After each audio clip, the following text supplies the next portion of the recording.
how can I do the work in this present moment to break away from the attachment to my past to create a more abundant future? This is what the focus needs to be for us. I am actually launching a retreat in the United States in May, where I'm going to be teaching you all of this over 4 days and 3 nights. And in this retreat, it's called Becoming a Master Creator, because the intention of this retreat is about how you can create the life you want. I'm going to teach you all the tools and tricks about how I actually consciously created step by step in my own life, which involves breaking the attachment to the past that we have, doing the work in this moment to let go of a lot of the trauma, but more importantly, creating new belief systems that actually start manifesting the life we want. Whether it's about having more beautiful love, whether it's about in the same relationship having stronger connection, better, like, you know, playfulness, joy, love, creativity, trust, whether it's about having more success, whether that means financially, a better house, whether it means just more peace of mind, whether it means living with joy, better health, all of these things you can have in unlimited capacity. And I want to teach you that. And so this is going to be in upstate New York, this retreat. And we have a huge discount of up to $1,000 right now, because it's an early bird for the first 15 spots. So if you want to learn more about it, the link is in the bio. And you can click on that between the 15th to the 18th of May in upstate New York, in the Catskills. So this is actually in the Dalai Lama's, has a property. I don't know if you know who the Dalai Lama is, but he's one of the most powerful spiritual leaders on the planet, leader of the Buddhist community. And so right now we have a discount for that retreat of, like I said, up to $1,000. And the retreat is all about how to create powerful manifestations in your life, how to be able to draw the life that you really want. The reason I actually even created this retreat, there you go, my man, Kurt, so good to see you. He signed up for the retreat today. Beautiful guy, will be so happy to see you on there. He's also in the Gauntlet, beautiful student of mine, amazing guy, I love him. So you could join Kurt on there. And like I said, there's an early bird discount for just right now. But the reason why a lot of my work has actually moved into this principle of manifestation or creating life is because I've realized you cannot create the life you want if you are still rejecting yourself and the life you have right now. You cannot create the life you want, because it's like saying to yourself, yes, I want to fucking run 100 meters. I want to do like this amazing fucking like sprint, and I'm ready and blah, blah, blah. But at the end of the day, your fucking ankle is handcuffed to your bedside. You're trying to sprint, you're trying to run, and there's no way you can move. That is what self-limiting beliefs are about. And self-rejection is just like that. You know, there's a really powerful book. I don't know if you guys have read this yet, but it's called The 4 Commitments. If you haven't, I would recommend that you read this book. It's a very beautiful book, very simplistically written. But in that he says, and he talks about how the Toltecs were like this ancient community in Mexico, that actually were a very strong spiritual community. They were indigenous to this land. And one of their strongest beliefs was, the number one commitment you should never ever fucking break in your life is the commitment you make to yourself. The number one word, that is the most important word you can ever make in your life, is the word you make to yourself. Anytime that you are breaking your word to yourself, anytime that you are rejecting yourself, you are not only breaking your word, you are unconsciously sinning against yourself. Because you are the greatest gift you will ever receive. Now the problem is, here's the absolute truth, right? I say you're the greatest gift you've ever received. But your entire past and the conditioning you've been through and the way people treated you doesn't show you that. It shows you that, how could I be the greatest gift? Yeah, it's people kept rejecting me, people kept shutting me down, my parents didn't want to love me, no one really showed up for me. How can I be the fucking greatest gift ever? That's the story that lives in our subconscious mind. So when we learn to recreate the story for ourselves, that if somebody else can't show up and love me, I have to learn to show up and love myself. I have to learn to show up and support myself. I have to learn to show up and validate who I really am. I have to learn to celebrate my small wins, which at the start is uncomfortable because I'm addicted to going to everybody else. But now I really need to show up for me. Now I show up for that. Then now bit by bit I realize, wow, just doing these things lifts my vibration. Just showing up for myself makes me feel stronger. Just drawing boundaries with myself, with other people, makes me feel like I'm more confident, that I have more of a solid ground. Wow, now I'm starting to enjoy my life. Now I'm starting to make better choices. Now I'm starting to sleep better. Now I'm starting to eat better. Now I'm starting to cut out all the toxic bullshit relationships from my life. Now I'm really seeing that I am a gift to myself. And now I don't want to fucking break that. Because if I break that, I know what I experienced in the past. And let me tell you something. It's not their fault that they didn't give you the love that you needed. But at the same time, they were just not capable of it. And the saddest thing that I see in my life, in my work, is that we will keep going back to the very people who can't give us love, and we'll keep going back to them to ask them for it. Do you guys agree? Throw that in the comments if you agree. That the very people who can't give us love, we just keep going back to them over and over again to ask for it. And the saddest part is, our source of our love becomes those people. Those same people who are just not capable of giving it to us. What do you think that does to a human being?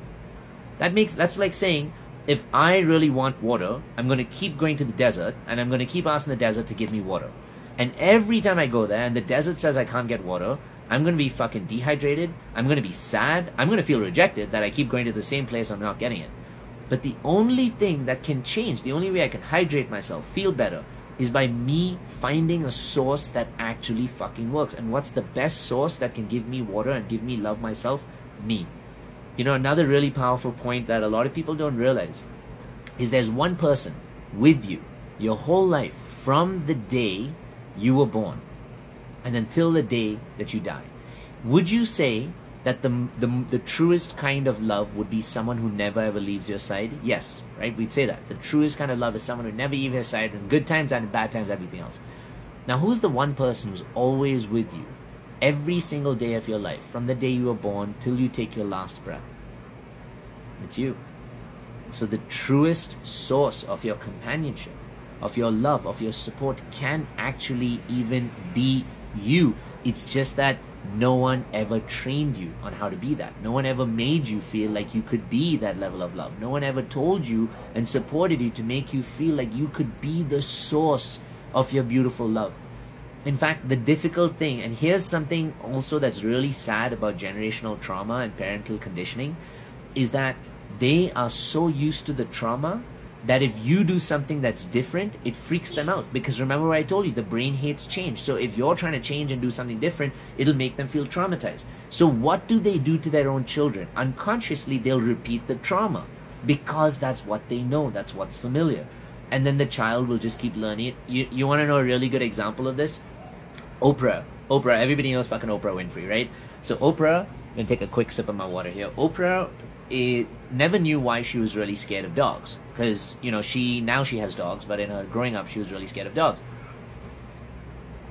And she never thought about it until one day she realized that her grandmother used to pick her up from school every day, right? Because her grandmother and her were really close, and her parents couldn't really show up. Now, when her grandmom used to pick her up from school every day, she used to hold her hand because she was a tiny little girl. But her grandma had gotten bitten by a dog when her grandma was a kid. Now, Oprah didn't fucking know that. Oprah was 7 years old. But every time they were walking down a street and her grandma saw a dog, her grandma would just as simply as squeeze Oprah's hand tight or take her and cross the road. That's it. Never said to her, dogs are fucking bad, don't have a dog, nothing. She just simply squeezed her hand and pull her across the road. But every time this happens with repetitive conditioning, the grandma's fucking trauma of being bitten now started to be conditioned into Oprah. So every time Oprah saw a dog, naturally she would just cross the street. Naturally she would just feel like, okay, like, you know, I have to be extra alert because my grandmom's like, you know, feeling of when she like held my hand just make me feel extra conscious. So she absorbed her grandma's fucking trauma without her grandma even knowing. This became Oprah's trauma. So Oprah couldn't have a dog for the longest period of time. And until she learned to heal her own trauma and the story that happened, that would just continue. That's just with the story of a dog. Imagine that. Imagine about partners. Imagine around our stories around money. Imagine about our stories around our self-value and success. As I was telling you, my dad had never celebrated himself. In fact, his father used to demean him. My grandfather used to demean my dad anytime he had an achievement because it would make my grandfather feel insecure about himself. So my own father now never learned to celebrate himself, never valued himself. So every time I had an achievement, or we at home had an achievement, how would we ever celebrate it? It would make him feel insecure.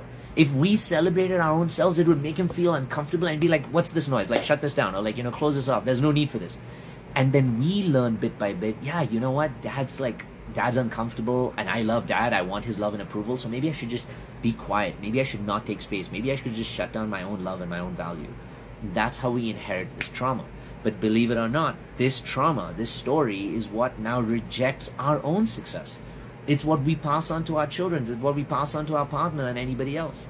So if we want to change our fucking lives, if we want to have a bigger, more powerful, a better future than the past that we've had, we have to use the present right now to learn to recreate that love with ourselves, to learn to recreate the value and the commitment with ourselves. We have to use the present moment right now to learn to make new commitments, new agreements, new validation, new support for ourselves. Because if we learn to do that for ourselves right now, we're changing our beliefs. Our beliefs now move into a space saying, you know what, I can have that life, and I'm going after that life, and I'm going after that success, and I don't give a fuck about what people say.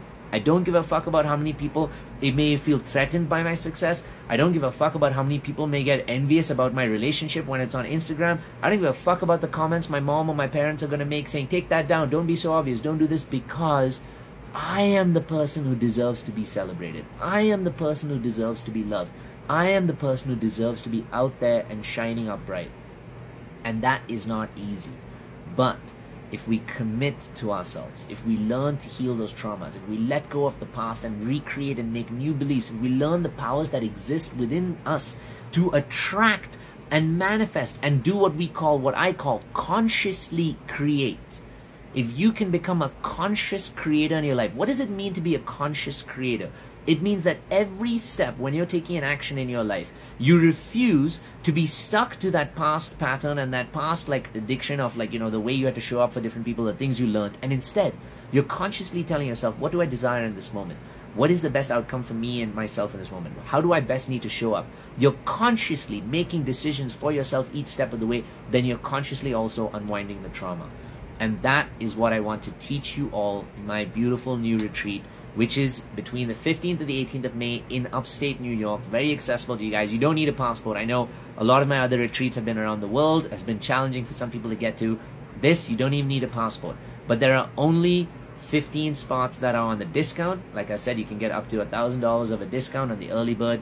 Click on the link in the bio to get all the information and to sign up. I'm telling you, this is going to be a retreat that changes your life. In fact, the reason I'm doing this retreat is because I did a manifestation workshop for 6 hours in New York, and everybody kept demanding it more and more. So I said, fuck, I got to do a full retreat on this. But this retreat, I'm going to teach you to consciously create. Becoming a conscious creator is what really changed my own life. Because I had to, when you're a conscious creator, you also take accountability. You take accountability to love and support yourself. You take responsibility for who you are. It's like Spider-Man said, with great power comes great responsibility. With a great gift comes a great responsibility. If you start to realize that you are a gift, you start to become more responsible for your life. You start to become more responsible for your choices. No longer fucking getting on dating apps and choosing people who just give you a hint of validation and then fuck off. You are now choosing consciously more and more people who can show up for you. You are choosing consciously choices that support you, your physical health, your mental health, your spiritual health, your emotional health. You are actively making choices in your day that support your own growth and your evolution and your success, rather than going backwards and rejecting yourself and shutting down yourself and believing those old fucking stories that were pushed inside your brain. The power of becoming a conscious creator is how you will ultimately manifest the life you want. Trust me. Many years ago, I was completely bankrupt. By the way, I was borrowing money from the government. I'm being very honest with you guys and telling you the story, but I was borrowing money from the government. I was in a relationship which was 6 years long. It was really beautiful, and then just snapped out. It ended, and I had nothing. I literally had nothing. And at that point of time, I was thinking to myself, I want to latch on to anything just to be able to get some level of validation, connection, whatever else. And then I met this beautiful fucking mentor who's still my mentor all this while. We still have our meetings twice a month. She's my coach and my mentor. Every good coach needs a coach. And in that period of time, she taught me, she's like, this is a period of time where instead of going outwards, you have to go inwards. You have to invest in yourself, Yats. Even though you don't have the money, you now have the energy and the time and the effort. Invest in yourself, because you are the source of your success. And I was like, what the fuck does that even mean? I was like, no, I used to get my success from either my achievements, from my parents, from whatever else. And she taught me slowly how to invest in my own success, in my own value, in my own energy. And bit by bit, I went from someone who was homeless, borrowed money from the government, didn't have any relationship, like I told you, that like completely ripped my heart out, to someone now who travels across the world teaching people this work, to someone who gets invited to give talks everywhere, someone who gets to do retreats in places like Bali in Mexico, someone who has a beautiful house in Mexico, has an amazing relationship, and has such a happy, like joyful life because I accept the responsibility of becoming a conscious creator. That is what I wish all of you could learn for yourselves. The power of becoming a conscious creator and choosing and creating your life each step of the way. If that is something you really want, then I invite you to click on that link in the bio. If you click on my link in the bio and you go down to the retreat and put yourself and the information in there, I promise you, if you choose this opportunity and you come there, it's just 4 days and 3 nights, and it's very affordable because it's not abroad. This will absolutely change your life. You will go back home and be able to create so much success and abundance in your life each step of the way because you learn the responsibility of what it takes to show up for you, and you are the greatest motherfucking gift on this planet. And that's what I want to tell you. So with that, I'm going to say to you all, I love you. Namaste. I hope you have a beautiful, beautiful week, and I hope to see you in New York. See you guys. Buenas noches. Hey, and welcome to the Inner Yats YouTube page. If you like our content, make sure you click the like and the subscribe button so that you get more of these amazing videos that keep coming your way.